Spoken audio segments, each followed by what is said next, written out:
विचलित, कभी भी मन अचानक से विचलित हो जाता है, तो उसको शांत कैसे करें? विचलित मतलब कुछ क्रोध आता है या कुछ खराब लगता है? क्या आती है? गलत भावनाएं, गलत भावनाएं। ना हो जाए, अच्छा। जैसे डर पैदा हो जाता है। हाँ। क्यों आता ये है, उसको कैसे निकाला जाए? ये देखिए, जो भी इस तरह की चीज़ें हैं, ना भूतो न भविष्यति, ना तो पास्ट में रहो जो जा चुका, और ना भविष्य में जियो जिसको देखा नहीं गया। वर्तमान अभी आपके हाथ में है, इसको जियो। हम वर्तमान में नहीं होते। सोच पे ज़्यादा डिपेंड करता है। हाँ, आप सोचते रहते हो ये होगा, वो होगा, वो होगा, वो होगा, वो करेंगे, ये करेंगे, वो पता नहीं होगा कि नहीं होगा, कुछ पता नहीं है। ये हो गया, वो हो गया, ये गलत हो गया, वो फलाना हो गया, उसमें जो मन पे अंकुश नहीं होता है ना, ये सोच तो अपने आप पैदा होती है ना। Live in peace, not in pieces. हिस्सों में जब आप जियोगे, विभक्त होकर बहुत सारे हिस्सों में बटे होकर जियोगे, तो मन अशांत रहेगा। और अगर हिस्से कम कर दोगे तो मन शांत हो जाएगा। आटे को आप 6 जगह रखकर नहीं गूंद सकते हैं, समेट कर ही गूंदना होगा, तभी उसकी रोटी बनेगी। उसको 6 जगह बना कर 6 जगह नहीं उसको बना सकते, एक जगह करना पड़ेगा ना। तो मन जो बहुत हिस्सों में बटा है, वो विचलित होने का कारण है, इसलिए मन अशांत रहता है। और भूत में होता है, भूत क्या है? जो जा चुका, उसने गलत किया, मैंने गलत किया, मैं काश ये कर लेती, उसको ये बोल देती, उसको ये कर लेता, ये सब भूत है। और मैं अभी आने वाले समय में मैं ये करूँगी, उसको मैं ऐसे बोलूँगी, वो कोई मेरे घर आई तो मैं उसको ये बोलूँगी, मैं उसके घर गई तो उसको ये दिखाऊँगी, ये सब भविष्य है। और वर्तमान आपका आज है, अभी बैठो, अभी जो आप पकोड़े खा सकती थी, अभी जो आप चाय पी सकती थी, अभी जो आप आनंद ले सकती थी, उससे आप वंचित हो रही हैं। अभी जब म्यूजिक सुन सकती थी, अभी चिड़ियों को देख सकती थी, अभी आप कुछ अच्छी काम कर सकती थी, उसमें आपका ध्यान नहीं रहा। तो वर्तमान जो अपने हाथ में है, वो झर रहा है रेत की भांति, और जो देखा नहीं है उसमें हम संलिप्त हैं। जो भविष्य है वो भय को पैदा करता है और लोभ को पैदा करता है। जो भूत है वो संताप को और दुख को पैदा करता है, उसमें रिग्रेट है। वो जो पश्चाताप है वो एकदम नपुंसक, उससे कुछ पैदा नहीं होना है, लेकिन हम उसमें डूबे रहते हैं हर समय। पश्चाताप से क्या पैदा होगा? कुछ भी नहीं। वो भी एक कष्ट है, वो भी दुख है। क्या जो हो गया सो हो गया, हाँ आगे ना हो ये हम कर सकते हैं। और कर्म की स्वतंत्रता जो इन्होंने पूछा, कर्म की स्वतंत्रता आपके अपने हाथ में है। आप अच्छा करें कि बुरा करें, ये आप चूज कर सकते हैं। इसमें आपको कोई नहीं मना, कोई आपको टोक नहीं सकता कभी। और एक बात और भी मैं बता देता हूँ, जब आप बहुत अच्छा काम करोगे तो आपको बहुत फोर्सफुल्ली कोई कभी रोकेगा भी नहीं। बुरे काम के लिए तो आपको रोबोट टीका टोकी करेंगे लोग। बुरे से बुरा आदमी भी अच्छा साथी चाहता है। ये दाऊद इब्राहिम भी ऐसे लोग पर भरोसा करेगा जो भरोसा करने लायक होगा। ये ओसामा बिन लादेन ने ऐसे लोग रखे थे जो उसके डेड ऑनेस्ट हों। अगर वो करप्ट होगा तो चलेगा नहीं ना काम। जितने ये बम बांधकर आत्मघाती दस्ते में शरीक होते हैं, वो बहुत ईमानदार लोग होते हैं, अपने गलत कार्य के प्रति ईमानदार होते हैं, तभी तो कर पाते हैं, वरना क्यों करेंगे? अगर उन्हें संशय पैदा हो जाए कि मैं बम बांध के क्यों कूदूं, तो वो तो कभी नहीं कर पाएंगे। उनको तो वो श्रेष्ठ काम नजर आ रहा है, वो ऐसे लोगों को चुनते हैं। तो आपके साथ कितना ही बुरा इंसान हो, वो आपसे ये उम्मीद करेगा कि आप बहुत अच्छे कर्म करें। तो जब अच्छे कर्म करने की बुरे से बुरा आदमी भी उम्मीद रखता है, तो फिर अच्छे कर्म को बढ़ाना चाहिए ना। और ये भी संक्रामक है, ये भी फैलता है। अच्छे कर्म भी फैलते हैं कोरोना की तरह, बुरे कर्म भी, स्पीड कम है, फैलते हैं। और कुछ आपके अंदर भी फैलता है। आप कभी कुछ अच्छा काम करके देखिए। आप किसी को कभी भूखे आदमी को खाना खिलाएं, किसी चींटी को कुछ डाल दें, किसी कुत्ते को रोटी डाल दें, किसी चिड़िया को दाना डाल दें, किसी गरीब आदमी की मदद कर दें, कभी भी कुछ अच्छा करें, आपको अंदर से कुछ बढ़ता है। वो बढ़ता है जिसकी आपने बात की कि वो बेचैनी खत्म होती है उससे। तो पहले हमारे जो सिस्टम था कि 4 रोटी गाय की निकालिए, अब गाय नहीं रही, गाय बेचारी पॉलीथीन खा रही है। 4 रोटी कुत्ते की निकालिए, कुत्तों को लोग मार रहे हैं। और कुत्तों का कोई समाज हो तो वो आदमियों के लिए बड़ी कहानियां लिखते होंगे, और वो उनके यहाँ गाली शब्द, जैसे कोई कुत्ता है, मैं तो कहता हूँ ये शब्द खत्म होना चाहिए। उसे कहना चाहिए तो आदमी निकला, तो बिल्कुल आदमी ही है, क्योंकि आदमी जो काम खराब कर रहा है उतना तो जानवर कुछ भी नहीं करता है। लेकिन हम कहते हैं कुत्ता, उससे ज़्यादा तो वफादार को दुनिया में नहीं। आपने पूछा है कि लोग मनी माइंडेड क्यों हैं। लोगों के मन मस्तिष्क में धन इतना क्यों भरा है। धनी होना बुरी बात नहीं है, धनी होना चाहिए, विचारों से धनी होना चाहिए, भावनाओं से धनी होना चाहिए, अपने व्यक्तित्व से धनी होना चाहिए, आपको अपने कृतित्व से भी धनी होना चाहिए, आपको विद्या, गुण, चातुर्य, प्रज्ञा, मेधा, देशना सबसे धनी होना चाहिए, ध्यान से धनी होना चाहिए, ज्ञान से धनी होना चाहिए, मान से धनी होना चाहिए। और जिस आप लक्ष्मी की बात करते हैं वो तो एक मान्यता है। किसी देश का कोई एक ऑथराइज्ड सिग्नेचरी एक कागज़ के टुकड़े पर लिख देता है कि मैं इस कागज़ के टुकड़े को इतने रुपए के समतुल्य माने जाने का वचन देता हूँ, वो उतने का नोट हो जाता है। तो कभी कभी फिर ऐसी भी स्थिति आती है कि जब विमुद्रीकरण का दौर होता है तो सारी मुद्रा फिर कागज़ के ढेर में बदल जाती है। तो मुद्रा तो वो थी ही नहीं, वो मान्यता थी, हमने कुछ समय के लिए उसको माना तो वो रुपया हो गया। वो रुपया नहीं है, धन कुछ और चीज़ है। धनी होना चाहिए जिन जिन संदर्भों में मैंने कहा। अब बात आपकी मूल रूप से आती है कि मनी माइंडेड होना। जिनके माइंड में धन भरा है उनकी जेबों में धन नहीं भरा होता है। अगर घर में धन भरना है, जीवन में धन भरना है, अपने आप को वास्तव में धनी बनाना है तो उसको मस्तिष्क से निकालना पड़ेगा। क्योंकि जब आप किसी चीज़ को दिमाग तक रखते हैं तो जीवन की समृद्धि में वो चीज़ फलित नहीं होती है। जहां आपका तात्पर्य ये था कि सब चीज़ों को हम धन से ही जोड़कर देखते हैं, जिस संदर्भ में मनी माइंडेड होने का इस्तेमाल करते हैं, तो वो एक स्टेज है असल में। और हमारी एक इच्छा है, हमारी एक कामना है कि ऐसा हो जाता तो हम ऐसा कर लेते। लेकिन जो धनी हैं उनसे पूछिए कि क्या वो वैसा कर पा रहे हैं जैसा वो करने की सोच रहे हैं। जिनके पास धन नहीं है, जिनके पास धन है वो कर नहीं पा रहे, जिसके लिए आप सोचते हैं कि धन हो जाता तो हम ये कर लेते। तो एक तो ये विचार करना पड़ेगा कि क्या वाकई धन प्राप्त होने से वो हो सकता था। अगर बहुत धनी होने से ही जीवन में सुख, शांति, आनंद, यश और प्रेम, सौहार्द, सहयोग, सामंजस्य, समन्वय, मित्रता ये सब स्थापित हो गए होते तो पूरा जो पश्चिम है वो आज मानसिक रूप से रुग्ण नहीं होता। पश्चिम के देशों में इतना पागलपन नहीं होता। वो तो परम समृद्धि के शिखर पर बैठे हैं, वो तो बहुत बहुत समृद्ध हैं। उनके जीवन में तो बेसिक ज़रूरियात सब पूरी हो चुकी हैं, उनके बेसिक्स खत्म हो चुके हैं उनके जीवन से, और वो अब वहाँ से लौटकर वापस अपने मूल की यात्रा पर जा रहे हैं। वो धन के सर्वोच्च शिखर से कुछ सीढ़ियाँ उतरकर जीवन में शांति, अपनत्व, प्रेम, सहयोग, समय, इस सब की तलाश में हैं। और वो वृंदावन में आकर के हरे रामा हरे कृष्णा कर रहे हैं। वो आपके तिरुपति में जाकर के ओम नमो भगवते वासुदेवाय गा रहे हैं। वो कैलाश पर जाकर के ओम नमः शिवाय बोल रहे हैं। वो कुछ और। इसका मतलब जीवन की पूर्ति तो धन से होने वाली नहीं थी। धन को जीवन में रखिए, अपनी सूची में भी रखिए, अपनी कामना में भी रखिए, अपने मस्तिष्क में हर समय धन मत रखिए, वरना तो बड़ी खतरनाक खबरें आ रही हैं वर्तमान में। ऐसे लोग जिनके कई कई फ्लैट हैं उनके बाद में कंकाल मिलते हैं। क्या करेंगे आप? बहुत दुखद स्थिति है समाज की। गुरुजी, लोग आजकल पैसे के पीछे इतना क्यों भागते हैं?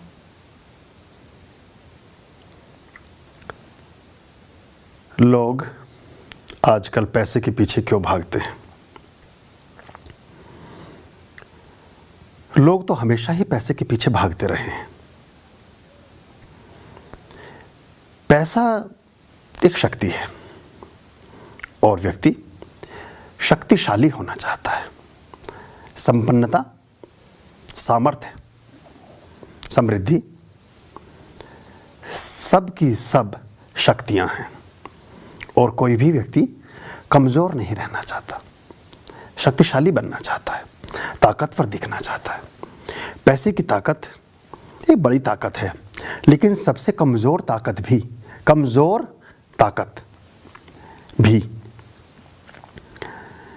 पैसे के पीछे इसलिए भागते हैं कि हम जो परवरिश बच्चों की करते हैं, हम उनमें इस तरह के गुणों को, इस तरह की प्रवृत्तियों को, इस तरह के परिवेश को सृजित करते हैं, इस तरह के गुणों को उनके व्यक्तित्व में डालते हैं, इस तरह की बातों को उन्हें समझाते, सिखाते, बताते और रटाते हैं जिसमें सिर्फ और सिर्फ और सिर्फ और सिर्फ धन का ही प्रभुत्व स्थापित होता हो, धन की ही मर्यादा की प्रतिष्ठा होती हो, धन ही जिसमें प्रतिष्ठित होता हो।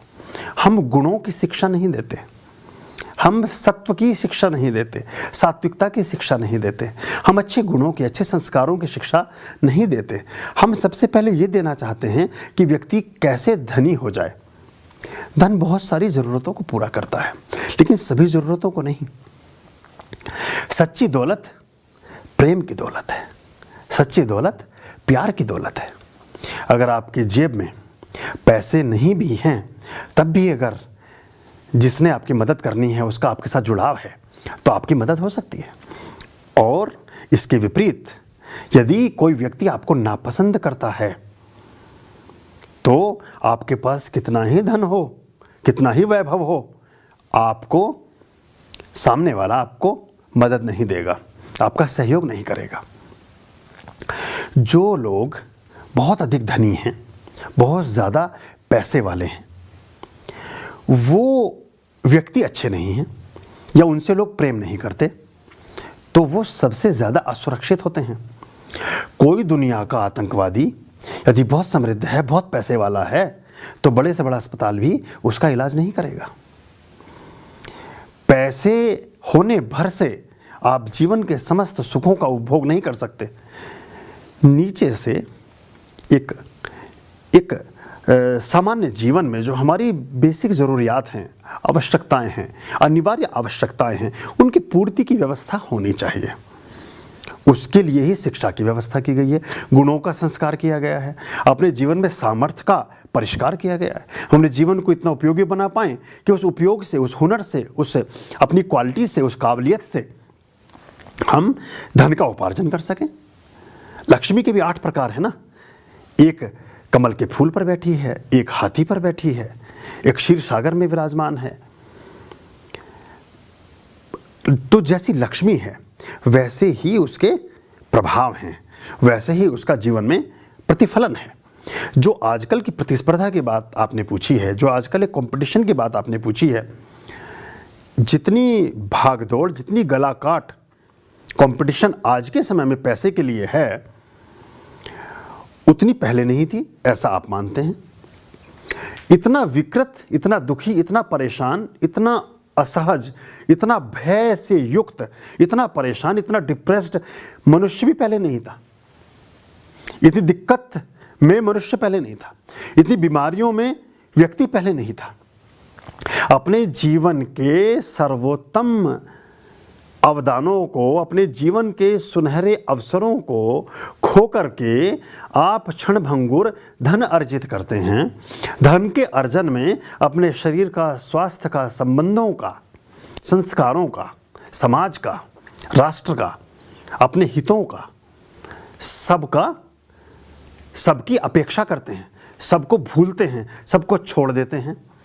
फिर जब धन खूब इकट्ठा कर लेते हैं और ये सारी चीज़ें कमज़ोर, बीमार और निष्प्राप्य हो जाती हैं, फिर उनको पाने के लिए धन को खर्च करते हैं।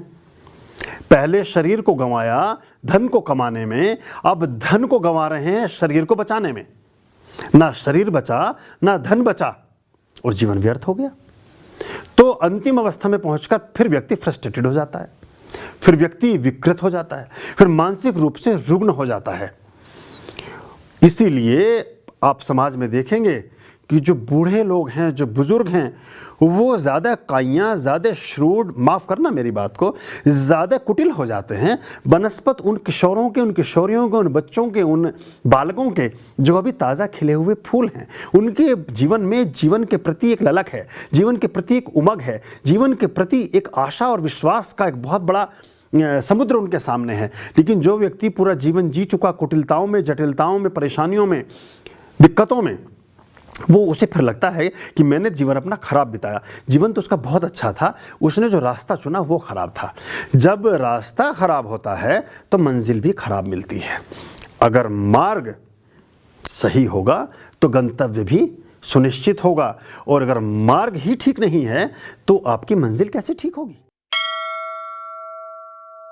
आपने पूछा है कि जब हम वर्किंग प्लेस पर होते हैं, अपने कार्यस्थल पर होते हैं, तो जो नकारात्मक लोग हैं, नेगेटिव लोग हैं, उनको किस तरह से डील करें।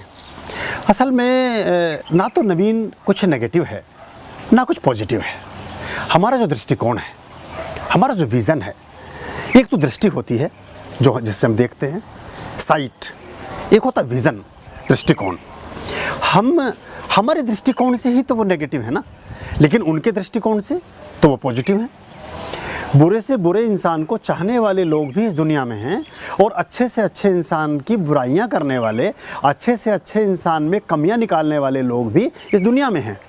हम जिनको नकारात्मक समझते हैं वो अपने मायनों में, अपने मूल्यों में, अपने अर्थों में सकारात्मक समझते हैं खुद को। हमें असल में इस वृत्ति से, इस मेंटेलिटी से, इस विचार से ऊपर उठना होगा कि हम जो करें, हम जो सोचें, हम जो कहें, हम जो बोलें, हम जो लिखें, हम जो बात कर रहे हैं वही सकारात्मक है, वही अच्छी है। कभी कभी वो लोग भी अच्छी बातें करते हैं जिनको हम बुरा समझते हैं। तो सबसे पहले बात तो आप जब प्रेम पूर्ण रहेंगे, कभी कभी आदमी खराब व्यवहार आपको टेस्टिंग करने के लिए करता है, और कभी कभी आपकी रुचियाँ प्रवृत्तियाँ नहीं मिलती। कभी कभी कॉस्मिक जोन से भी ऐसा होता है कि कुछ ऐसी एनर्जी होती है जो आपके साथ कभी मैचिंग नहीं खाती है, कारण कुछ भी नहीं होता है। कुछ लोग आपके विरोध में होते हैं बिना किसी कारण के, कुछ लोग आपके मित्र होते हैं बिना किसी कारण के। तो एक तो उस चीज़ को तो छोड़ देना चाहिए जहाँ तक कॉस्मिक जोन के कनेक्शन की बात है। लेकिन अगर सामान्य जीवन में क्रियाकलाप से किसी बात से ऐसा हो रहा है तो सबसे बेहतर तरीका है कि आप उनको टोटली इग्नोर करें, आप उनकी उपेक्षा करें, फॉरगेट अबाउट इट। आप उनके बारे में बिल्कुल भी ना सोचें। लेकिन इसका मतलब ये नहीं है कि आप उनके साथ बुरा करना शुरू कर दें। इसमें एक दिक्कत तब आती है कि जब जिन लोगों को हम नापसंद करते हैं हम उनके साथ बुरा करने लगते हैं, या उनकी बुराई करने लगते हैं, या उनके बारे में बुरा सोचने लगते हैं, या और लोगों से उनके बारे में बुरा कहने लगते हैं। ये सब बुरा है। कोई आदमी अगर आपको ख़राब लग रहा है, उस व्यक्ति का कोई कृत्य ख़राब लग रहा है, उसका कोई एक्शन ख़राब लग रहा है, उसकी कोई बात ख़राब लग रही है, तब आप अपनी जगह रहें, अपनी जगह ठीक रहें। देखिए, एक बात से ये तथ्य और स्पष्ट होगा। आप मेरे साथ सम्मान से बात कर रहे हैं, आदर से बात कर रहे हैं, प्रेम से बात कर रहे हैं। मैं भी आपके साथ प्रेम से, आदर से, सम्मान से, सहयोग से, मित्रता के नाते बात कर रहा हूँ। मैं आपको बहुत रेस्पेक्ट देता हूँ, आपका बहुत ख्याल रखता हूँ, आपके प्रति सहयोग से भरा हूँ, आपके प्रति सद्भाव से भरा हूँ, आपके साथ हमेशा अच्छा करता हूँ। आप मेरे साथ अच्छा करते हैं, इसमें आपका कुछ भी गुण धर्म नहीं है। ये तो मैं आपसे करा रहा हूँ, ये तो मैं आपके साथ बहुत अच्छा कर रहा हूँ, तब आप मेरे साथ अच्छा कर रहे हैं। मैं आपके साथ जब कभी बुरा करूँ तो जो आप करेंगे वो आप वास्तविक रूप में हैं, वही आपका वास्तविक स्वभाव है। आप असल में वैसे ही व्यक्ति हैं। जब मैं आपके साथ बुरा करूं तो आपके मुंह से तब गाली निकलेगी कि मित्रता निकलेगी, कि आप शांत हो जाएंगे, कि आप खामोश हो जाएंगे, कि आप बैक बाइटिंग करेंगे, किसी को जा कर के कुछ बोलेंगे, या आप उस बात को सह जाएंगे। मैंने आपको 100 बार अच्छी बात कही, 100 बार आपके लिए अच्छा काम किया, 100 बार आपके लिए मधुर वचनों का प्रयोग किया, और एक बार मैंने आपके साथ अप्रिय शब्दों का प्रयोग किया, तो आप तुरंत खराब हो गए, आपको तुरंत खराब लगने लगा। लेकिन आप इस बात को भूल गए कि ये वही व्यक्ति है जिसने आपके साथ 100 बार ही अच्छी बातें की थी, 100 बार अच्छा व्यवहार किया था, 100 बार इसने आपके साथ सहयोग किया था, 100 बार इसने आपके साथ दोस्ती निभाई थी। ये हम भूल जाते हैं। तो ना तो कुछ अच्छा है, ना तो कुछ बुरा है। हमारा दृष्टिकोण, जीवन की परिस्थितियाँ, सिचुएशंस ऑफ लाइफ के जो फ्रेजेस हैं, लाइफ के जो टाइम पीरियड्स हैं, वो चीज़ों को अच्छा बुरा बनाते हैं। अगर आप गौर से देखें, अपने जीवन को थोड़ा पीछे जा कर के देखें, तो आपके ऐसी बहुत सी बातें अच्छी, सुंदर और सुखद लगने लगी होंगी जो बातें उस समय आपको ख़राब लगती थी। हमारे जीवन में बहुत बार ऐसा होता है कि कुछ बातें अब से 10 साल पहले जो आपको अच्छा लगती थी आज आपको ख़राब लगती हैं। जब आप बहुत छोटे बच्चे थे तो छोटे छोटे खिलौने आपको बहुत प्रिय थे। छोटा सा घोड़ा, छोटी सी गाड़ी, छोटे से टॉयज़, कोई छोटे छोटे फूल, छोटी सी बॉल, ये सब आप इनसे खेलते थे, आपको उस समय इनमें आनंद आता था। लेकिन अगर वही बॉल, वही घोड़ा, वही कैरम बोर्ड, वही सांप सीढ़ी, है ना, वही चेस मैं आपके सामने लेकर आऊँ, आपको हटाइए इसको, ये टाइम की वेस्टिंग है। लेकिन कभी तो आपको ये सब अच्छा लगता था, कभी तो आप इसके साथ जी रहे थे, कभी तो आप इसको बहुत पसंद करते थे, आप बहुत लेट जाते थे नीचे, आप रोने लगते थे, आप माँ बाप से लड़ने लगते थे, तब तो आप ठीक थे, तब ये चीज़ें भी ठीक थी। आज कैसे बदल गई? ऐसे ही होता है। आज कैरम बोर्ड नहीं है, आज छोटा घोड़ा नहीं है, आज जगुआर गाड़ी है, आज छोटा गेम नहीं है, आज बड़ा गेम है। तब हम प्यादे, घोड़े, गुलाम, रानी, राजा ताश के पत्तों पर और कैरम बोर्ड पर और चेस पर शतरंज की चालों में खेलते थे। आज ही राजा रानी हमारे कंपनीज के CEO हो गए हैं, कोई प्रेसिडेंट हो गया है, कोई इमीडिएट बॉस हो गया है, कोई राजनीति में बहुत बड़ा नेता हो गया है, कोई कुछ। प्यादे, खेल, खिलौने सब वही हैं, जीवन वहीं का वहीं है। हम अपने खेल के स्वरूप को बदल लेते हैं। हमारा जो प्ले का मॉड्यूल है, हमारे जो खेलने का जो एक ढंग है, खेलने का जो ग्राउंड है, वो बदलता है। उस बदलाव की वजह से हमें चीज़ें अच्छी और बुरी लगती हैं। आप अपनी जगह ठीक रहिए, हमेशा अच्छे रहिए, सच्चे रहिए और बुरे से बुरे आदमी के साथ भी अच्छा व्यवहार कीजिए। एक दिन उसको अपनी गलती का एहसास होगा और फिर वो झुकेगा। जब अब वो झुकेगा तो आप उसे जीत चुके होंगे। जब आत्मग्लानि से, सेल्फ एनालिसिस से, अपने आत्मबोध से, अपनी गलतियों को स्वीकार करने के बाद कोई व्यक्ति आप तक आता है तो सच्चे मायनों में समर्पण के साथ आता है, टोटल सरेंडरिंग के साथ आता है, पूरे कन्फेस के साथ आता है। और जब आप उसे पावर से, बल से, शक्ति से, दंभ से, छल से, चालाकियों से, कूटनीति से, राजनीति से, ताकत से, किसी भी तरह से उसे प्रभावित करते हैं और दबा करके, कुचल करके, ढक करके, कुछ किसी भी षड्यंत्र के तहत उसे झुकाना चाहते हैं, तो वो झुक तो जाता है, पर आपके प्रति उसके मन में शत्रुता का, बैर का, एक अस्वीकृति का, आपके प्रति ना चाहने का एक भाव सदैव रहता है। तो अगर आपको वास्तव में किसी को जीतना है तो उसको दिल को जीतिए। जब आप उसके दिल को जीतेंगे तो परिस्थितियां भी स्वतः ही आपको पराजित महसूस होंगी। हम बहुत से लोगों को अगर मैसेज करते हैं व्हाट्सएप पर, सोशल मीडिया पर, ट्विटर पर, फेसबुक पर, किसी भी ऐसे सोशल मीडिया में, तो कभी कभी लोग उसको नापसंद करते हैं और कभी कभी उस पर प्रतिक्रिया भी देते हैं, कभी कभी नेगेटिव प्रतिक्रिया भी देते हैं। तो हमें अपना स्वभाव रखना चाहिए कि हमें गंगा की तरह बहते जाना है। कोई उसमें होली वाटर में गंदगी भी डालता है, कोई उसमें कचरा भी फेंकता है, कोई उसमें स्नान भी करता है, कोई उसकी पूजा भी करता है। आप अपने जो मंतव्य हैं, आपके जो विचार हैं, आपकी जो बात है, आपका जो उद्देश्य है, आप उस पर स्थिर रहें, अपनी बात करते रहें। कुछ लोगों को ख़राब लगेगा ही। असल में जो लोग विषाद से भरे हैं, जो लोग डिप्रेशन में हैं, जो लोग मानसिक अवसाद में हैं, जो मानसिक रूप से तनाव में हैं, जिन्हें जीवन में प्रत्येक समय समस्याओं से ही दो चार होना पड़ रहा है, उनको कभी भी सुख की बात, खुशी की बात, प्रसन्नता की बात, जीवन की पुलक, जीवन की हंसी, जीवन की खुशी, जीवन का गीत कभी अच्छा नहीं लगेगा। वो उससे चिढ़ेंगे। अच्छी चीज़ भी लोगों को परेशान करती है, बुरी चीज़ तो परेशान करती ही है, कभी कभी अच्छी चीज़ और भी ज़्यादा परेशान करती है। जैसा आपके जीवन में है, अगर आपका जीवन सुखी है तो आप सुख को एंजॉय करते हैं, अगर आपका जीवन शांत है तो आप शांति को एंजॉय करते हैं, अगर आपका जीवन समृद्ध है तो आप समृद्धि को एंजॉय करते हैं, अगर आपका जीवन हर तरह के ज्ञान से पूर्ण है तो आप हर ज्ञानवान बात को एंजॉय करते हैं।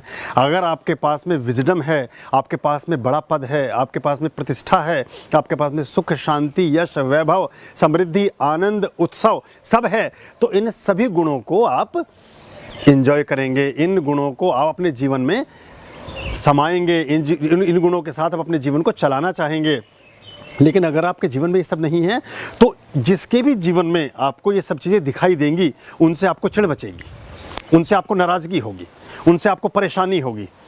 उनको कभी कभी तो आप ईर्ष्या भाव से, शांत भाव से देख करके जलते और कुढ़ते रहेंगे, और कभी कभी जब ये चीज़ और ज़्यादा अतिरेक में हो जाएगी तो आप इसको रिवोल्ट, आप इसके अगेंस्ट भी जाएंगे और कभी कभी इसका विरोध भी कर देंगे, और कभी कभी मुखर रूप से विरोध का स्वर इतना तीव्र हो जाएगा कि आप शत्रुता तक पाल लेंगे। तो कभी कभी अच्छी चीज़ें भी बुरे प्रभाव देती हैं, लेकिन आपको अपना अच्छे काम करते चले जाना है। अगर आप व्यक्तिगत रूप से किसी व्यक्ति को ये ऐसा महसूस होता है कि आपकी अच्छी बात से उसको बुरा लग रहा है, तो निश्चित तौर से वो व्यक्ति बुरे समय में चल रहा है। वरना अच्छी बात से निश्चित तौर पर अच्छे इंसान को सदा सर्वदा सर्वत्र, यानी कि हमेशा, हर स्थिति में और हर जगह अच्छा ही लगेगा। और अगर अच्छी बात किसी को बुरी लगती है तो उसका समय बुरा चल रहा है, उसके जीवन में बुरी घटनाएं हो रही हैं, वो उन बुराइयों से, उन परेशानियों से, उन बीमारियों से, उन कलह से, उन कर्जों से, उन तनावों से उन क्लेशों से इतना आतप्त है, इतना थका हुआ है, इतना घिरा हुआ है, इतना परेशान है कि आपकी अच्छी बात उसे तीर की तरह चुभती है, आपकी अच्छी बात उसे गाली के जैसी लगती है। तो आप ऐसे लोगों को फिर अच्छी बातें ना बताएं, चूँकि उनके जीवन के जो कष्ट का समय है वो उसको भोग रहे हैं। ये जीवन भी उनका भी अच्छा हो सकता था अगर वो बिना किसी प्रयोजन के, बिना किसी मतलब के, बिना किसी स्वार्थ के अपने जीवन में अच्छाइयों को बहुत पहले से आत्मसात किए हुए होते। अगर वो सत्संग में होते, अगर वो अच्छी बातों में होते, परमात्मा का ध्यान उनको होता, परमात्मा की प्रार्थना उनके जीवन का हिस्सा होती, सबके सुख की कामना उनके जीवन का ध्येय होती, अगर सबके जीवन में खुशियों के फूल खिलें, ऐसी बातें वो सोच पाते और औरों के जीवन में फूल खिल सकें इसकी कामना कर पाते, तो उनका जीवन भी सुखी, शांत, समृद्ध, सुंदर और अच्छा होता। एक बहुत पुरानी एक बात है जो मुझे याद आती है। मैडम गिलस्टीन एक हुई हैं, वो जब भी रेल से यात्रा करती तो जब भी कोई कहीं उपजाऊ जगह देखती, रेलगाड़ी ऐसे मार्गों से गुजरती कि जहां आसपास में कच्ची मिट्टी है, हरियाली है, तो वो एक मुट्ठी बीज अपने थैले में से निकाल करके रेलगाड़ी के डब्बे की खिड़की से बाहर फेंक देती। तो उसके बराबर में जो यात्री बैठे थे उन्होंने पूछा कि मैडम आप बार बार ये ट्रेन से बाहर क्या फेंक रही हैं? तो वो कहती है कि मैं ट्रेन से बाहर कुछ फूलों के बीज फेंक रही हूँ, मैं अपने थैले में कुछ प्लांट्स के, कुछ फूलों के बीज लेकर आई हूँ। तो कहती है कि क्या आप इस मार्ग से बार बार गुजरती हैं? क्या आपका आना जाना इस रास्ते से होता रहता है? वो कहती नहीं, मेरा इस रास्ते से अब कभी आना नहीं होगा। तो लोग कहते हैं फिर आप ये फूलों के बीज क्यों फेंक रही हैं? वो कहती कभी कोई किसी समय जब भी इस रास्ते से गुजरेगा, हवा पानी की संगत से बारिश आने वाली है, मानसून का समय हो रहा है, अगर इनमें मैंने 100 बीज डाले और 10 बीज भी अंकुरित हो गए और उन 10 बीजों से 100 फूल भी कहीं लगे दिखे और ट्रेन में बैठा हुआ कोई दुखी आदमी, कोई परेशान आदमी, कोई अतृप्त व्यक्ति या स्त्री या बच्चा अगर उसको देखकर मुस्कुरा गया, अगर उसको देख करके खुश हो गया, तो मुझे जीवन का सबसे बड़ा संतोष होगा, मेरे जीवन में सबसे बड़ी खुशी मिलेगी कि मैंने मुस्कुराते हुए चेहरे इस दुनिया में पैदा किए, मैंने लोगों के जीवन से आंसू पोंछने का काम किया, मैंने जीवन को सुंदर बनाने का काम किया। तो हमें इस बात से प्रेरणा लेनी चाहिए। फूलों के बीज अगर आप नहीं फेंक सकते हैं तो सुंदर वचन, सुंदर बातें लोगों तक पहुंचाइए। आपके ग्रुप में अगर आपको आपकी इन बातों से कोई नापसंदगी करता है, आप उसको स्वेच्छता से स्वतंत्रता दीजिए कि आप स्वच्छंद रूप से उस ग्रुप से स्वयं को अलग कर सकते हैं। लेकिन आपका स्वभाव अगर अच्छाई को विस्तार देना है तो आप अच्छाई को बिल्कुल मत रोकिए। कहते हैं ना कि चंदन के वृक्ष पर सांप लिपटे रहते हैं, लेकिन चंदन अपनी शीतलता कभी नहीं छोड़ता, चंदन का वृक्ष कभी अपनी सुगंध नहीं छोड़ता।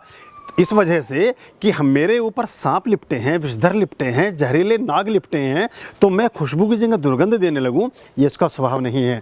आपका स्वभाव अगर सुगंध देना है, आपका स्वभाव अगर अच्छाई बांटना है, तो आप निर्विरोध रूप से बिना किसी की चिंता किए उसको बांटते रहिए और एक दिन आपको लगेगा कि वही लोग आपको थैंक्स करेंगे जिन्होंने आज आपसे कंप्लेंट की है, जिन्होंने आज आपको शिकायत की है। एक दिन यह अच्छाई बढ़ते बढ़ते बढ़ते बढ़ते इतनी अच्छी हो जाएगी कि वो इसको आत्मसात करने को मजबूर होंगे, क्योंकि अच्छी बात बुरे से बुरे आदमी को भी कभी न कभी अच्छी लगती ही है।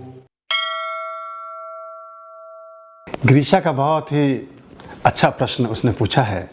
वो कहती है कि माता पिता क्यों मना करते हैं पिज़्ज़ा, बर्गर, नूडल्स और ऐसा फास्ट फूड खाने से, और कहते हैं दूध पियो और चपाती खाओ और पनीर टोफू का इस्तेमाल करो, दूध का इस्तेमाल करो, सोया का इस्तेमाल करो, वो शरीर के लिए अच्छा है। बेटे, सबसे पहले हमारे जो माँ बाप हैं, हमारे जो माता पिता हैं, वो हमारे सबसे बड़े हितैषी हैं।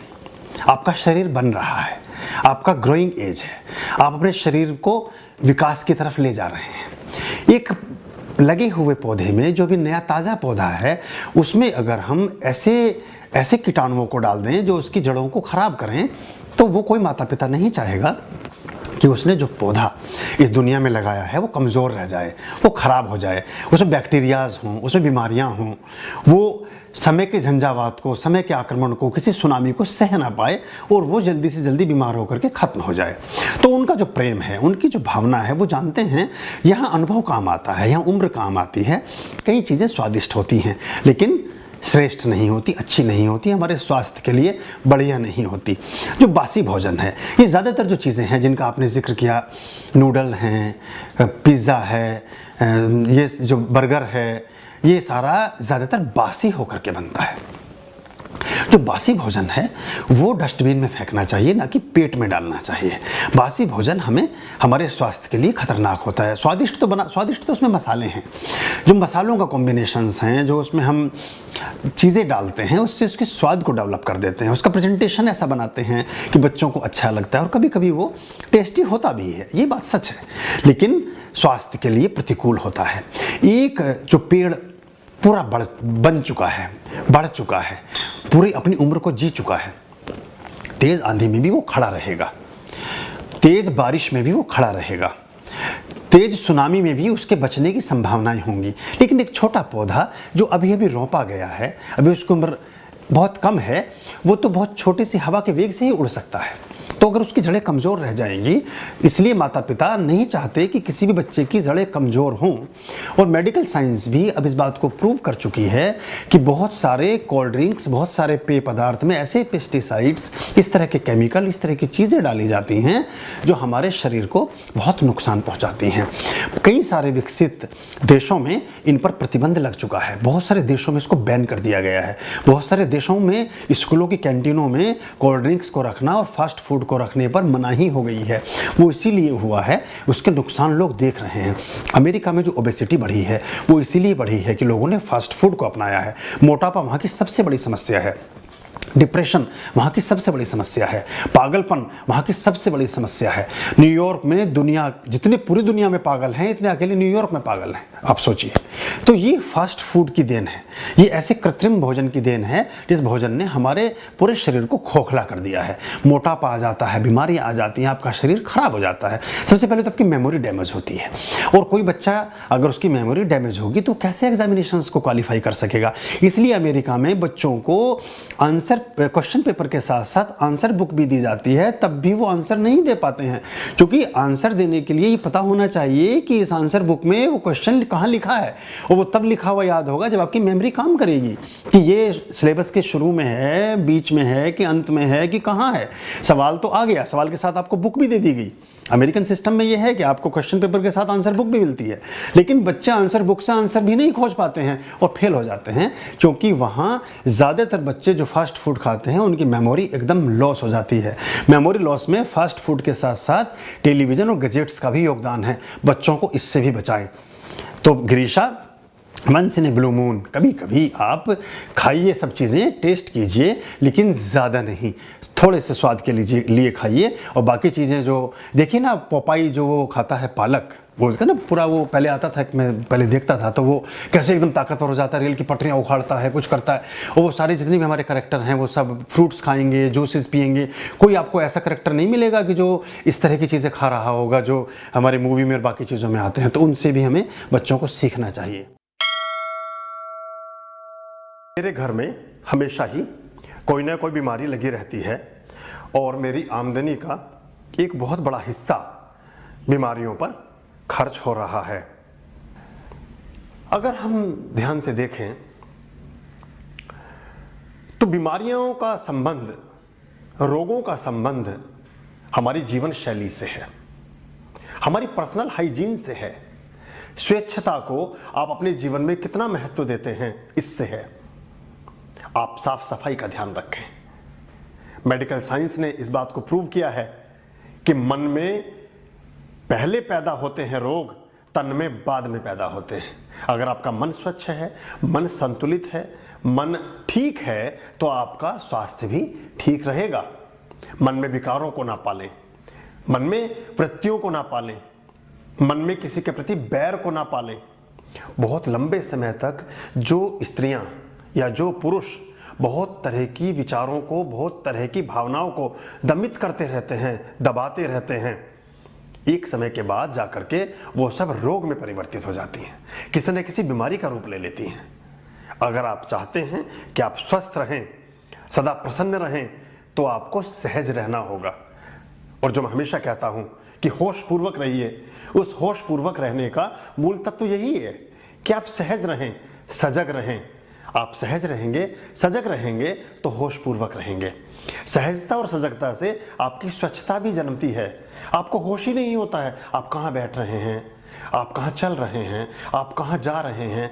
जिस सीढ़ी से आप गुजर रहे हैं उस सीढ़ी की जो बाउंड्री है, जो उसके पाइप्स हैं, जब आप उन पर हाथ लगाते हैं और वो अस्पताल की सीढ़ियां हैं तो आपके हाथ पर भी उन बैक्टीरियाज को लगने का एक खतरा रहता है, उन जीवाणुओं के चिपक जाने का एक अंदेशा रहता है जो आपके लिए हानिकारक हो सकते हैं।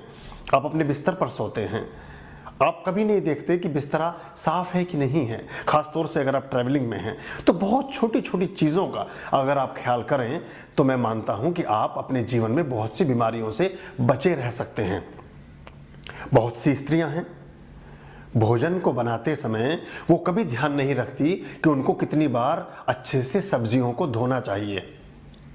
पॉलिश्ड दाल आती हैं, बहुत सी सब्जियां ऐसी आती हैं जिनमें बहुत तरह के बैक्टीरियाज होते हैं, या इस तरह के पेस्टिसाइड्स और इस तरह की दवाइयों का प्रयोग किया जाता है जो उस सब्जी को प्रिजर्वेशन के लिए ज़रूरी होती हैं। और वो प्रिजर्वेटिव जब उन दवाइयों में डाले जाते हैं तो उनका कुछ ना कुछ अंश कई बार उन सब्जियों में, उन फलों में रह जाता है। तो ख्याल करें, उसका प्रयोग करने से पहले अच्छे से धोएं, अच्छे से साफ करें, अच्छे से पकाएं और ताज़ा भोजन करें। ताज़ा भोजन, ताज़ा विचार, ताज़ी जीवन शैली और तरोताज़ा आप। सवाल ये है कि हम आमतौर अपने जीवन में बोर क्यों होते हैं? सिर्फ इंसान ही बोर होता है। जो बोर्डम शब्द है ये मनुष्यों के लिए बना है और मनुष्य ही इसका इस्तेमाल करते हैं। आदमी, हम लोग बोलते हैं कि हम बोर हो गए, और बोर्डम शब्द का इस्तेमाल सिर्फ हमने किया है। बाकी कोई पशु पक्षी, कोई जानवर, कोई भी जो प्राणीमान लोग हैं वो कोई बोर नहीं होते। कोई पेड़ कभी आपको डिप्रेस नहीं मिलेगा, कोई पशु पक्षी आपको डिप्रेशन में नहीं मिलेगा, डिप्रेस नहीं मिलेगा, अवसाद में नहीं मिलेगा, बोर नहीं होगा वो, क्योंकि वो अपनी प्रकृति में है। जो हम बात कर सच्चित स्वभाव में है, अपने स्वभाव में है, और जब वो अपने स्वभाव में है तो उसे बोर होने की आवश्यकता नहीं है। हम बोर तब होते हैं जब स्वभाव में नहीं होते, किसी और भाव में होते हैं, या तो प्रभाव में होते हैं या तो अभाव में होते हैं। या तो हम अभाव में होते हैं तो बोर होंगे, या प्रभाव में होते हैं तब बोर होंगे। अगर स्वभाव में होंगे तो कभी बोर नहीं होंगे, एक बात। दूसरी बात, जब हम बोर होते हैं तो उस समय नितांत निजी होते हैं, हम अकेले होते हैं। हम अगर अपने साथ रहते हुए बोर हो सकते हैं तो दुनिया का कोई भी इंसान हमारे साथ रह करके खुश नहीं हो सकता है, क्योंकि हम खुद खुश नहीं है अपने साथ। और आप अकेले हुए ना, तो आप, इसका मतलब उस समय आप अपने साथ थे, तो जब आप अपने साथ थे उस समय आप इतने उदासीन हो गए, इतने अवसाद में चले गए, तो अब दुनिया का कोई इंसान आपके साथ रह करके खुश होने वाला नहीं है, सुखी होने वाला नहीं है। अपने साथ रहना सीखिए। और जैसे मैंने कहा कि जो पशु पक्षी या कोई भी प्रकृति का कोई भी अवयव कभी बोर नहीं होता, वो प्रकृति में रहते हैं, नियर टू नेचर। जब आप स्वभाव में रहने लगेंगे, सरलता में रहने लगेंगे, सहजता में रहने लगेंगे, सजगता में रहने लगेंगे, तो कभी बोर नहीं। हमारे प्रिय आत्मन, ओम स्वस्तिअस्तु। बड़ी पुरानी एक कहावत है, उतावला सो बावला। और एक और कहावत आपने सुनी होगी, बहुत सारे संदर्भों में आती है कि सहज पके सो मीठा होए। बहुत सारे काम हमारे जीवन में, चाहे वो परमात्मा के पथ के हैं, चाहे वो समाज के हैं, चाहे हमारे व्यावसायिक जीवन के हैं, चाहे हमारी पर्सनल लाइफ से भी जुड़े हों, यदि उनमें हम बहुत जल्दबाजी का इस्तेमाल करते हैं तो जो आपका एक वास्तविक स्वभाव है, आपकी जो अपनी एक स्थिरता है, वो भंग होती है।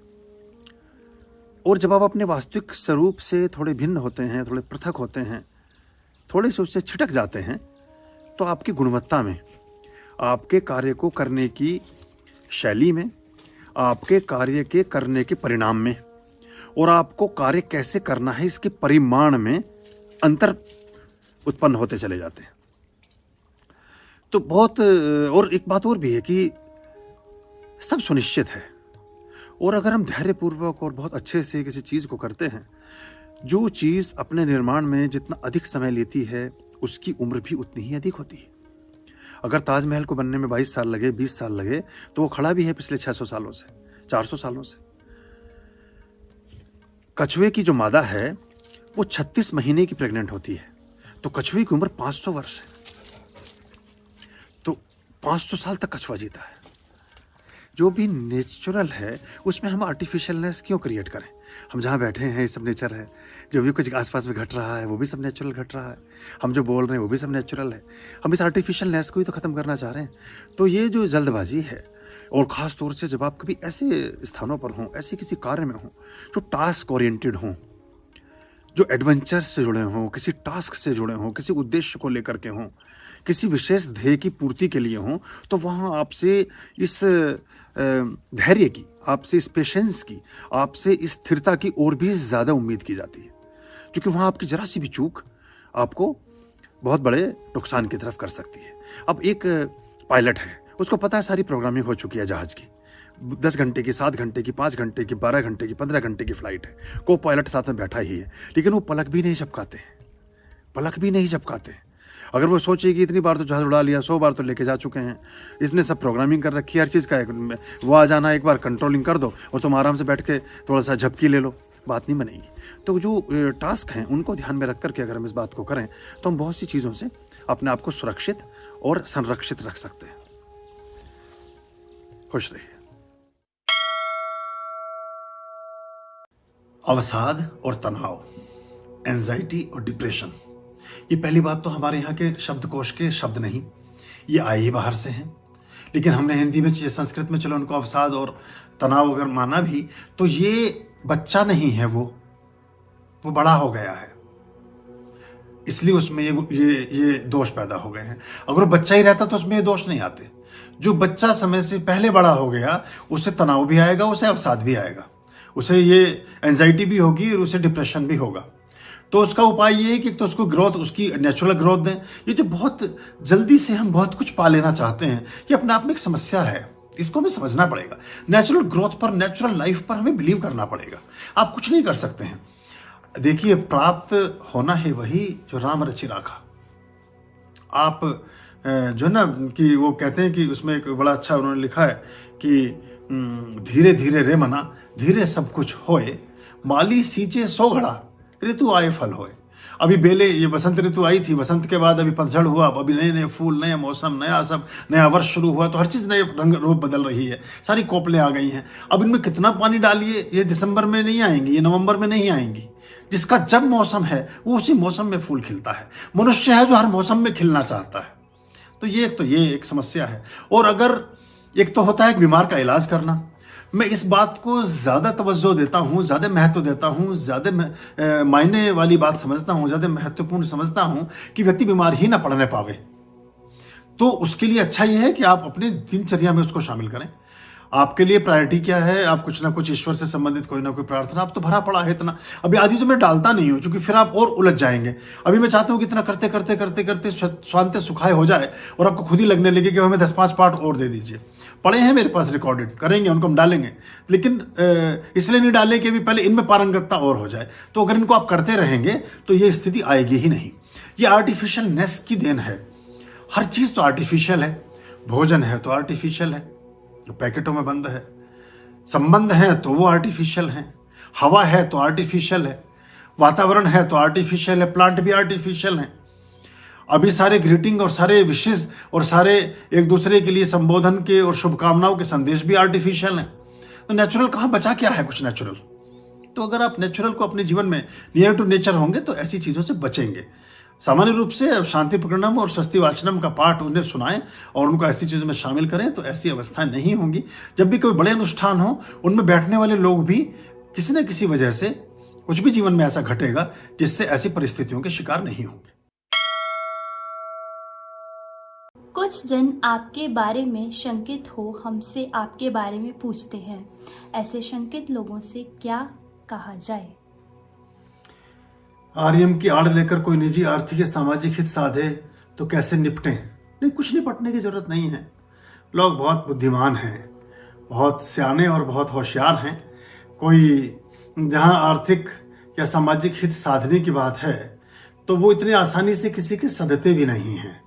और दूसरी बात में, और आपसे बड़ी बात, मेरी बात का बुरा ना मानने में तो सीधी बात करता हूं, हमने अपने आश्रम में कोई दान पात्र नहीं रखा, कोई किसी तरह की और व्यवस्थाएं नहीं रखी। एक लोग इधर उधर कहीं 32, 200, 400, 500 रुपए जो भी उनके भाव होता है, 1000, 10,000 जो भी उन्हें देना होता है, वो कभी कभी इधर उधर दिए हुए के आसपास कहीं खिसकाते घूमते थे। तो हमने विष्णु पीठ के पास ही नीचे एक छोटा सा डब्बा रख दिया था, बस वो कि कहीं से 50 रुपए निकल रहे थे, कहीं 10 रुपए, कहीं 1000 रुपए पड़े मिलते थे, कहीं दबे हुए, कोई गमले के नीचे लगा गया, कोई कहीं। तो मैंने छोले की जगह रख दो, तो वो भंडारे में और चिड़ियों के दाने में, बाकी चीजों में प्रयोग होता है। तो जो आर्थिक रूप से अपने गुरु के प्रति भी सदाशय नहीं है, वो क्या किसी का आर्थिक साथ देंगे? हमें लगता है बस ऐसा हमें प्राप्त होता है। एक्चुअली क्या है, ये जो क्रेडिबिलिटी है, ये बड़ी त्याग के साथ। दुनिया में किसी भी सम्राट को नहीं माना गया है, किसी भी समृद्धि की पूजा कभी नहीं हो सकी है, किसी भी सम्राट को हमने कभी एक्सेप्ट नहीं किया है, हमने बहुत शक्तिशाली व्यक्ति को भी कभी एक्सेप्ट नहीं किया है, हमने बहुत ताकतवर आदमी को भी कभी सम्मान नहीं दिया है, हमने बहुत योग्य पढ़े लिखे और ज्ञानी आदमी को भी कभी सम्मान नहीं दिया है, हमने ताकत को कभी सम्मान दिया ही नहीं है। हमने जब भी सम्मान दुनिया में, और जब भी सम्मान दिया जाएगा पूरे विश्व में, मनुष्य योनि में जब भी कोई सम्मान का पात्र होगा, वो व्यक्ति वो होगा जो त्यागी होगा। त्याग को सम्मान प्राप्त होता है। बुद्ध ने त्यागा राजभवन, तो वो सम्मान के पात्र हुए और फिर वो लॉर्ड बुद्धा कहलाए।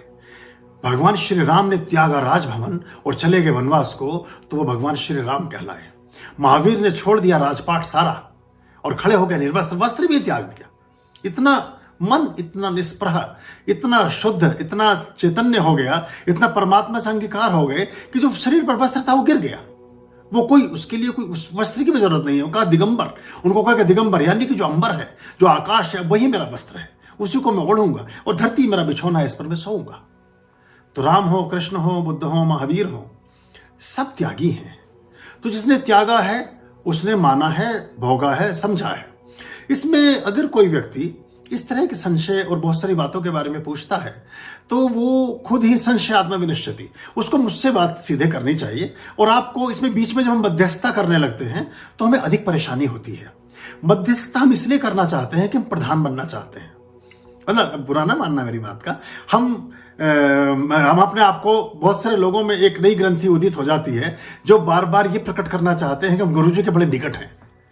गुरुजी के निकट वो हर व्यक्ति है जो गुरुजी के कार्यकलापों के निकट है, जो गुरुजी द्वारा किए जाने वाले अनुष्ठानों, गुरुजी द्वारा कही जाने वाली देशनाएं, गुरुजी द्वारा अपनाए गए जीवन के कार्य, और गुरुजी द्वारा किए जाने वाले परमार्थ से संबंधित कार्य, गुरुजी द्वारा की जाने वाली प्रकृति की सेवा, गुरुजी द्वारा की जाने वाली दान दक्षिणाएं, गुरुजी द्वारा की जाने वाले मान सम्मान, और गुरुजी द्वारा दिए जाने वाली सदाशयता के आत्म गुणों से आपूरित हैं। वो सब गुरुजी के निकट हैं, और इन सब गुणों से तो कोई दूर है और वैसे शो ऑफ करना चाहता है कि मैं बहुत नजदीक हूं, बहुत कुछ हूं, वो हो नहीं पाता है। उसमें वो इतना परिश्रम करता है वो व्यक्ति कि उस परिश्रम से वो थक जाता है फिर, और सबसे पहले उसका मोह भंग होता है।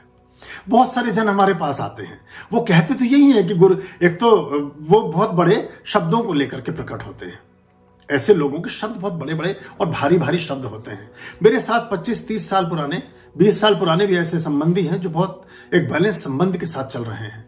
लेकिन कुछ ऐसे भी संबंधी होते हैं जो 20 घंटे पुराने भी नहीं होते, और वो शुरुआत ये करते हैं कि आप तो भगवान हैं, आप तो, जो आपके गांव गली का भगवान है, जो आपके घर के चौराहे का भगवान है, जो आपके जीवन का भगवान है, जो आपके विधान का भगवान है, जो आपके इस पूरे संसार का भगवान है, उसको तो भगवान मानने को आप राजी नहीं हैं। मुझे आप भगवान मानने चले हैं, मुझे मुश्किल लगता है, हालांकि मैं हो जाऊंगा एक दिन।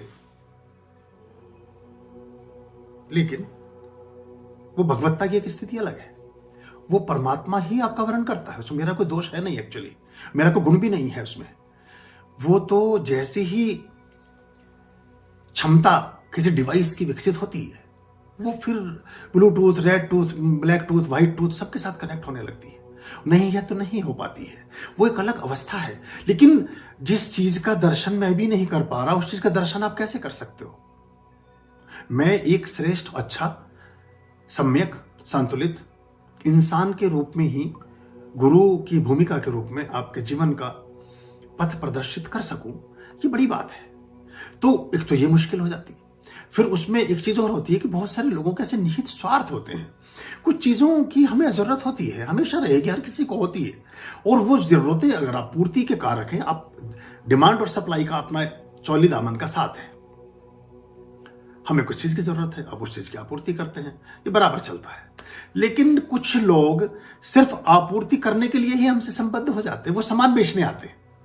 अब फिर सामान जब हम खरीदेंगे तो थोड़ा सा हम कभी कभी कैलकुलेट भी कर लेते हैं फिर कि भाई ये वाला सामान यहाँ सस्ता है, या इस सामान की भी जरूरत नहीं है, वो इस सामान की जरूरत है। और अगर वो सामान बेचने ना आ रहे होते तो वो तो हमेशा आते रहते। वो अगर यज्ञ के लिए आए थे, वो अगर गुरु के लिए आए थे, जिसे भगवान बता रहे थे, वो उससे तो उनको कभी विमुख होने का प्रश्न ही नहीं था। हम अगर इंसान से भी दिल मिल जाए, उससे विमुख ना हो पाते हैं कभी। उसकी ही टसक हमें, उसकी ही कसक जीवन भर सालती है। किसी से गहरे अर्थों में कोई प्रेम हो जाए, पूरी जिंदगी याद आती है उसकी। आप इंसान को तो भूल नहीं पाते और भगवान को आप भूल जाते हैं। तो वो एक्चुअली वो सिर्फ एक, तो वो मैं ये कहता हूं कि आप अपने जिस जीवन में हैं, सामाजिक रूप से जिन कार्यों को कर रहे हैं, वहां तो वो सारा कुछ तिगड़म, सारा चालाकियां, सारा काम, सारे लेवा बेची, सारा बिजनेस आप कर ही रहे हैं। एक घर तो छोड़ दो, कम से कम एक व्यक्ति को तो छोड़ दो। मैं मास कम्युनिकेशन भी मेरा विषय रहा है, मैं पत्रकारिता का प्रोफेसर रहा हूं। इंडोलॉजी, एंसेंट साइंसेस, भारतीय प्राच्य विद्याएं, हिंदी, संस्कृत, ये भी पढ़ाता रहा। लेकिन मैंने संचार माध्यमों को भी पढ़ाया है। संचार माध्यमों में एक विषय होता है एडवर्टीजमेंट, जो हमारे साथ बहुत सारे लोग जुड़े हैं वो उसको जानते हैं, विज्ञापन की कला। तो विज्ञापन की कला, एडवर्टीजमेंट बना है लैटिन शब्द से, एडवर्ट से। एडवर्ट होता है किसी चीज के प्रति किसी व्यक्ति को मोड़ना। एनासिन का इतना प्रचार करो कि उसको देख करके जब सर में दर्द होने लगे तो एनासिन खाइए, सर दर्द जाएगा। नियॉन बल्ब से इतना उसका प्रचार कर दीजिए। तो मैं विज्ञापन के या मार्केटिंग के उन सारी स्ट्रेटजीज को जानता हूं जो आपके प्रोडक्ट को तो बेच सकती हैं, लेकिन आपसे सदा के लिए विमुख कर देंगी आपको। आप बहस में, आर्गुमेंट्स में, तर्क में व्यक्ति को तो हरा देंगे, लेकिन उसके हृदय को हमेशा के लिए खो देंगे। उसे कभी जीत ना सकेंगे आप। हृदय को जीता जा सकता है बहुत सारे गुण तत्वों के साथ। वो गुण तत्व नहीं होते बहुत से लोगों में, इसलिए वो इस तरह की बातें करते हैं। और अगर भाई अब गुरु जी की सारी तो बात स्पष्ट है, सारा कुछ तो सामने है, संशय किस बात का है? रवि जी के प्रश्न का उत्तर चल रहा है। संशय क्या है? आप गुरु जी से परमात्मिक विद्या की बात करना चाहते हैं, या गुरु जी से ब्याह करने निकले हैं? मतलब आप गुरु जी से सब प्रॉपर्टी की डीलिंग करने चले हैं, आप गुरु जी से रिश्ता जोड़ने चले हैं, आप गुरु जी को मकान बेचने चले हैं, गुरु जी का मकान खरीदने चले हैं। आप चले किस काम के लिए हैं? जिस काम के लिए चले हैं उसके लिए मैं आपके लिए पर्याप्त भर हूं। उससे अतिशयता में जब आप जुड़ते हैं तो फिर आपके कष्ट होते हैं, चूंकि जुड़ाव वो आपके हिस्से का है, वो आपका हिस्सा ही गलत है। एक्चुअली वो आपका पक्ष ही गलत है जिस तरह से आप जुड़ रहे हैं। अगर आपका संबंध सिर्फ परमात्मा से है, पूजा प्रार्थनाओं से है, तो आपका मेरा कभी भी किसी प्रकार का कोई संशय हो ही नहीं सकता, कोई मतभेद हो ही नहीं सकता, कोई मनभेद हो ही नहीं सकता, कोई दूरी कभी हो ही नहीं सकती, अगर मैं परमात्मा के पथ पर आपके अंग संग हूं। लेकिन जब आप इसमें बहुत से विषयों को औरों को आच्छादित करते हैं, तब ये समस्याएं प्राय पैदा होती हैं। और बहुत सारे लोग बहुत सारे उपक्रम करते हैं। बहुत सारे हमारे निकटस्थ लोग, वो बेचारे दिया तले अंधेरा, मैंने बोला था ना, दिए के बिल्कुल नीचे अंधेरा होता है। बहुत से लोग जो जीवन में कि उसमें 1200 लोग चौंकते हैं। कई सारे प्रोफेसर हैं मेरे साथ के, और मार्केटिंग के बड़े बड़े धुरंधर हैं। वो जब 1200 की संख्या टेलीग्राम के ग्रुप में देखते हैं तो तोते उड़ जाते हैं उनके। जब वो 2.5 लाख मेरे ब्लॉग पर देखते हैं तो उनको परेशानी हो जाती है। जब वो 30,000 सब्सक्रिप्शन देखते हैं, 35,000 सब्सक्रिप्शन देखते हैं यूट्यूब का, तो वो कहते हैं ऐसी बात इतने लोगों को कैसे पसंद आ सकती है, और 5-5 लाख से ज्यादा व्यू आपके अंकों के हैं। तो वो अचरज में है। उनके लिए मैं एक केस स्टडी हो जाऊंगा आने वाले समय में। मुझ पर शोध करेंगे लोग कि ये इस तरह से भी कैसे काम बना। और ये भी मैं बता देता हूं कि बिना बेचे ही, जो सारे जमीर को गिरवी रख के, सारे अपनी आत्मा को कलुषित करके, सब कुछ गड़बड़ियां करके, परमात्मा के नाम पर 2-2, 4-4 रुपए की चिल्लर बीन रहे हैं, और 2-2, 4-4 करोड़ रुपए की भी चिल्लर बीन रहे हैं, तब भी वो उस समृद्धि को ना भोग सकेंगे जिसके हम भोगता है। ईश्वर की हमारे ऊपर बड़ी कृपा है, तो हमें उसकी जरूरत नहीं है, उसमें नीचे उतरने की जरूरत ही नहीं है। सीधी उंगली से घी निकलना, टेढ़ा करने की जरूरत नहीं है। टेढ़ी करनी हम जानते हैं, करेंगे नहीं। मार्केटिंग हमने पढ़ाया है लोगों को। लोग सोचते हैं गुरुजी तो एकदम बेवकूफ हैं, गुरुजी तो एकदम बेकार हैं, इन्हें कुछ पता ही नहीं है, ये कुछ जानते ही नहीं है। हम सब कुछ जान करके अनजान हैं, क्योंकि ये हमारी गौरव गरिमा को हम मेंटेन रखना चाहते हैं। उसके हम सारे परिणामों से अच्छे से आश्वस्त हैं। उन सारे परिणामों के बारे में बहुत आर पार हमारी दृष्टि है, तो उन सब परिणामों से प्राप्त होने वाले परिणामों के बारे में भी हमारी दृष्टि है। तो इसलिए उसमें एक हम अपनी तरफ से ईमानदारी और एक सच्चाई आपके साथ रखकर चलना चाहते हैं। लेकिन आप बहुत सारे लोग वो कुछ और योजना बना करके संबद्ध होना चाहते हैं। बहुत से ऐसे लोग हैं कि जो बहुत सारे गुरुओं के पास भटके हैं, वो भटकते भी रहते हैं, क्योंकि उनकी डेस्टिनी में भटकना लिखा है। वो टेस्टिंग के लिए घूमते रहते हैं। एक बहुत पुरानी घटना है, एक मेरठ में 30 साल पुरानी एक बात हो गई, कॉन्फ्रेंस थी, मैं भी उसमें गया। बशीर बद्र शायर थे, वो भी उसमें उस डायस को शेयर कर रहे थे, जिसमें मैं भी बैठा था मंच पर। हम बाहर निकले थे, बुढ़िया मिली हमें गेट के बाहर, उसके अंदर कटोरा था, और वो बार बार ये बोली कि मेरे बेटी है, मेरा बेटा है, मेरे 10 लोग हैं, मेरे परिवार में इतने जन हैं, कोई मेरी मदद नहीं करता, आप मुझे 10 रुपए दें, 5 रुपए दें, ये दें। तो शायर जो बशीर बद्र थे, उन्होंने कहा कि तेरी कोई मदद नहीं करेगा, इसलिए मदद नहीं करेगा कि तेरे घर के तेरी मदद नहीं करते, तेरे घर वालों ने मदद नहीं की ना, और तू यहां खड़े होकर के मदद नहीं मांग रही है, तो उनकी बुराइयां कर रही है। तो बहुत सारे जन दूसरे गुरुओं की और बहुत सारे लोगों की उस प्रछन्नता को अपने साथ लेकर चलते हैं, और कभी कभी ऐसी अवांछित और कहना चाहिए कि अनावश्यक डिमांड को अपने मन में रखते हैं। तो अगर उसकी पूर्ति कर दी जाए तो आप अपात्र को सींचते हैं। जब कौटिल्य, जब चाणक्य सड़क से गुजरते थे, तो एक कांटे में फंस करके, एक कटीले पेड़ में फंस करके उनका वस्त्र फट गया। तो जब भी उधर से गुजरे तो उसमें छाछ डालते जाते थे, मट्ठा डालते थे जड़ों में। वो कहावत आज भी चलती है कि जड़ों में मट्ठा डालना। तो जड़ों में पेड़ पौधे की मट्ठा डालते थे। उनसे पूछा किसी ने कि ये पौधे के साथ आप क्या कर रहे हैं? तो वो कह रहे हैं मैं इनकी जड़ों में मट्ठा डाल रहा हूं, ताकि आने वाले किसी और व्यक्ति के वस्त्रों को ये फाड़ ना पाए। ये पौधा मर जाता है उसमें छाछ डालने से। तो ऐसे अवगुणों को, या ऐसी चीजों को, या ऐसी बातों को मैं अगर प्रश्रय देता हूं, उनको अगर बढ़ाता हूं, उनको उत्साहवर्धन करता हूं, उनको प्रोत्साहित करता हूं, तो मैं बुराइयों को प्रोत्साहित करता हूं। और फिर आज नहीं तो कल कभी ना कभी वो चीज कहीं ना कहीं प्रकट होगी ही होगी। मैं उसका भागीदार नहीं बनना चाहता। मैं आत्मा और परमात्मा के लोक में ऐसी गलतियों का साक्षी नहीं बनना चाहता जिसमें कल को कोई बात उठे तो ये कहा जाए कि आप भी इसके मूक साक्षी थे, या आपने इसमें मौन रूप से रह करके इस चीज को कहा है। सुल्ताना डाकू हुआ है एक, पश्चिमी यूपी में उसकी बड़ी कहानियों की बड़ी चर्चाएं हुआ करती थी। उसको फांसी हो गई।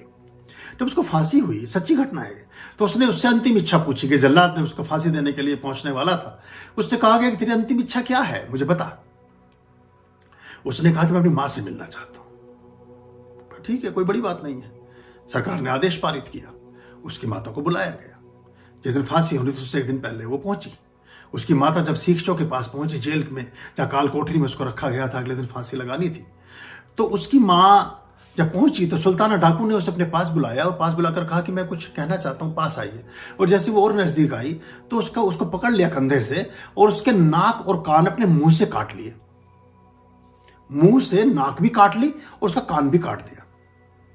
चारों तरफ हाहाकार मच गया। रक्त रंजित उसकी मां हो गई। वो दाढ़े मार मार के रोने लगी, और उससे पूछा कि तूने क्या किया? तूने अपनी मां से मिलने की इच्छा व्यक्त की थी, तूने नाक कान क्यों काट दिए? उसने कहा कि आज मुझे फांसी सिर्फ इस मेरी मां की वजह से लग रही है।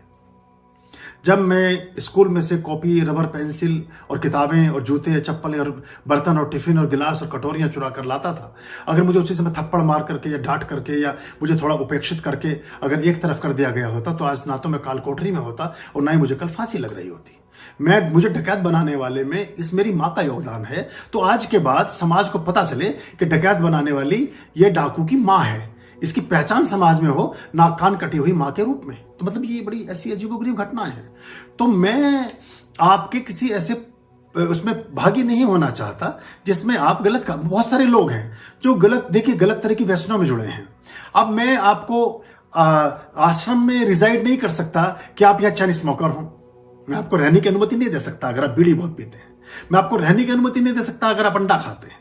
आप अगर मेरे ही प्रीमिसेस में रह करके अपनी शीशी खोल करके शाम को अपनी शाम गर्म करना चाहें तो मैं अनुमति कभी नहीं दूंगा, किसी को भी नहीं दूंगा। अगर आप और बहुत सारे ऐसे काम करना चाहें जो काम हमारे लिए त्याज्य और वर्जित हैं, तो फिर आपके लिए मैं संशयपूर्ण हो ही जाऊंगा, क्योंकि बाकी जगह इसकी अनुमति है। बहुत सारी जगह पर ये, क्योंकि बहुत सारे बेचारे ऐसे तथाकथित साधक बैठे हैं, उन्हें अपनी खुराक भी चाहिए होती है, तो उन्हें ऐसे चेलों की जरूरत है। लेकिन मेरा उद्देश्य कुछ और है, मेरा मार्ग कुछ और है। तो वो जो लोग अपने निहित स्वार्थों के तहत मेरी तरफ प्रवृत्त होते हैं, जब उनके स्वार्थ पूरित नहीं होते तो पृथक हो जाते हैं। कोई व्यक्ति कभी अपनी गलती को नहीं देखता है, वो फिर बाकी चीजों में कमियां निकालनी प्रारंभ करता है और चीजों में दोष दिखने लगते हैं, बहुत सी चीजें खराब लगने लगती हैं। फिर जब मुझे पता चल जाता है कि ये 2 महीने पहले रहे थे और यहाँ स्टाफ से ही कह रहे थे कि बीड़ी का बंडल मंगा दो या हम पी लें, ये कर लें, फिर अगली बार से उनके लिए दरवाजा बंद हो जाता है, तो अब उन्हें खराब लगता है। तो अभी ये बड़ी स्पष्ट है। देखो, इससे साफ बात तो मैं कह नहीं सकता हूं, लेकिन अगर मैं भी साफ बात नहीं कहूंगा तो कौन कहेगा आपसे। तो वो एक तो आप प्रधान ना बने कि बीच में मेरी वकालत ना करें किसी से, मैं स्वयं वकालत हूं। ये कैमरा कभी झूठ नहीं बोलता। कैमरे की सबसे बड़ी क्वालिटी ये है कि ये मेरे हृदय से आपके हृदय को जोड़ता है। मैं जैसा भी हूं, जो भी हूं, आपके साथ हूं, और जैसे जो भी आप हैं, आप मेरे साथ हैं। लेकिन इसमें जो और बाकी बहुत सारे निहितार्थ हैं, बहुत सारे अर्थ हैं, जब उनको खोजने चलते हैं तो आप कुछ और खोजने चल रहे होते हैं। और बहुत सारे मंसूबे जो आपके अलग अलग स्थानों पर पूरे नहीं हुए, मेरे यहां भी पूरे ना हो सकेंगे, क्योंकि उन मंसूबों की पूर्ति आपके सुख का हेतु है नहीं। उन मंसूबों की पूर्ति से आपको संतोष, समृद्धि और आनंद कभी प्राप्त ना हो सकेगा। वहां से भी नहीं हुआ है जहां से मंसूबे पूरे हो रहे थे, मेरे यहां से भी ना हो सकेगा। लेकिन आपके उस कोयले के दलाली में मेरे हाथ काले हों, इससे मैं बचना चाहता हूं। तो जो आपने आर्थिक उसकी बातें की, सब चीजें की, वो थोड़े कोई इतना बेवकूफ नहीं है। और 2 टूक शब्दों में को जो हम ही कुछ नहीं देते, वो आपको क्या दे देंगे। नारायण हरि। हमारे एक परिचित हैं जिन्होंने देखते ही देखते बहुत कुछ जुटा लिया है। उन्हें देखकर अक्सर मेरी पत्नी ताना मारती है। क्या आत्मसंतोष के साथ जीना व्यर्थ है?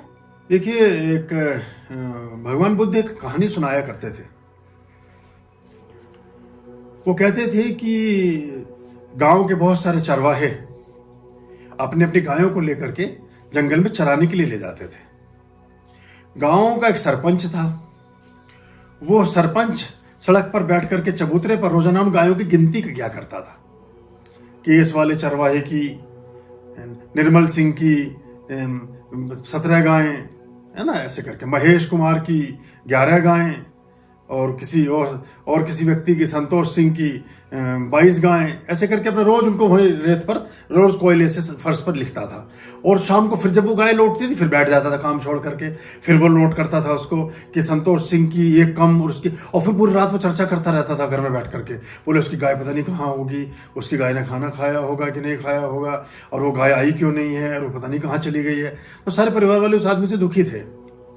हम ऐसे ही बहुत सारे लोगों की गाय गिनने में लगे हुए हैं। उस पर 3 गाड़ी हो गई, उस पर 2 गाड़ी हो गई, उस औरत पे 4 साड़ी हो गई, उस आदमी के घर में इतनी सारी झाड़ी हो गई। मतलब ये हम पता नहीं किन किन किन किन चीजों में हम लगे पड़े हैं। हमें लेना एक ना देने दो। सारे घर वाले उससे परेशान थे। उन्होंने कहा भैया तू किसकी गाय, किसका लेना, किसका देना, किसका क्या। आप अपने मूल्यों के साथ अपने जीवन में, हाँ, दूसरे लोगों से प्रेरणा लें, उसका प्रोत्साहन भी करें। किसी ने तरक्की की है, प्रगति की है, उससे प्रेरणा प्राप्त करें, उसके अच्छे सद्गुणों को आत्मसात भी करें, और खुद भी जीवन में आगे बढ़ने की कोशिश करें। बैठकर गाय ना गिने, आप भी गायों को लेकर के चराने के लिए निकलें, तो आपकी गायों में भी वृद्धि होगी। हम करना तो कुछ भी नहीं चाहते और दूसरे की गिनती में लगे हुए हैं बस। तो इससे ये दूसरों की गाय गिनने वाली बात पे आप मुस्कुरा रहे हैं ना, ऐसा ही है बस। तो ये दूसरों की गाय गिन करके कुछ फर्क नहीं पड़ता। ऐसी स्त्रियां, ऐसे पुरुष समाज में बहुत ज्यादा हैं। अधिकांश ऐसे ही लोग हैं। वो मसूरी के 4 चक्कर लगाए महीने में, हम एक बार भी नहीं जा पाए। वो फलाने आदमी ने इतना कुछ कर लिया, उसने ये कर लिया, वो उस होटल में हर हफ्ते जो है वहीं बैठे रहते हैं हल्दीराम में। अब इस सबसे कोई लेना देना नहीं है। आप अपने सारे फोकस सारी चीजों से पृथक हो जाते हो। जैसे आपने लिखा कि मूल्यों के साथ जीना क्या व्यर्थ है? बिल्कुल व्यर्थ नहीं है। अपने आप को सीमित रखें और कभी कभी बहुत अधिक श्रेष्ठतापूर्ण या उद्देश्यपूर्ण जीवन को जीने में बहुत सी चीजों का त्याग करना होता है। जितनी ऊंची पहाड़ की ऊंचाई होती है, उसके साथ उतनी गहरी ही खाई होती है। उस पहाड़ की ऊंचाई सिर्फ इस वजह से है कि उस पहाड़ के साथ लगी हुई गहरी खाई है। तो हम खाई को नहीं देखते, पहाड़ की ऊंचाई को देखते हैं। तो जितनी ऊंचाई पर पहुंचना बहुत आसान है, ऊंचाई पर टिके रहना बहुत मुश्किल है। तो हम ऐसी बातों की प्रतिस्पर्धा में अपने जीवन को व्यर्थ ना करें। और जो कुछ जितना है, जब हमने बहुत सारे सूत्र दिए हैं, उनमें एक सूत्र ये भी है कि जो प्राप्त है पर्याप्त है, और जितने की हमें आवश्यकता है परमात्मा उतना देंगे ही देंगे। उसके अलावा जो अतिरिक्त हमारी लिप्सा है या हमारी वासना है या हमारी अतृप्त इच्छाएं हैं, वो हमारे लिए दुख का भी हेतु हैं। और कभी कभी उसमें उतनी चीज़ों का हमें मूल्य होता नहीं है, उसका कोई हमारे से मतलब होता भी नहीं, पर हम उसकी काउंटिंग करते रहते हैं। तो कभी भी, और तुलना करना, बात में तुलना करना, अपने पति की, अपने बच्चों की, खुद की, ये बहुत खराब स्थिति है। प्रायश्चित और किसी से प्रतिस्पर्धा में किसी चीज के कंपैरिजन करते रहना, ये अगर किसी व्यक्ति में थोड़ी बहुत सामर्थ्य भी हो, उसको भी क्षीण करता है, समाप्त करता है। इन अवगुणों से बचें, तो जीवन में सुख ही सुख है, जीवन में आनंद ही आनंद।